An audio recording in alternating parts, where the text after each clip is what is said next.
আজকে মূলত আমরা ষাঁড়ের দুধের দই আর চিড়া খেতে এসেছি। প্রথমে বাটিতে চিড়ে দিয়ে দেওয়া হয়েছে, চিড়ে আপনারা যে নামেই ডাকুন না কেন।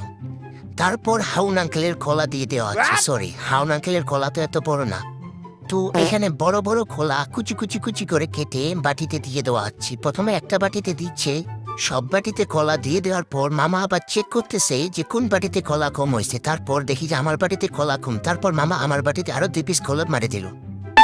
এরপর গ্লাসে করে কিছু পরিমাণ ককটেল 3টা বাটিতে দিয়ে দেওয়া হয়।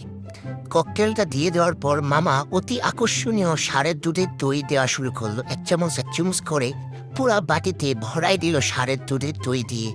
পুরা বাটি একেবারে সাদা সাদা হয়ে গেল। এভাবে বাকি 2টা বাটিতেও ষাঁড়ের দুধের পিওর দই দিয়ে দেওয়া হলো।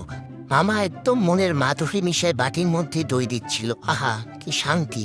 দেখে মনে হচ্ছিল এক অমৃত।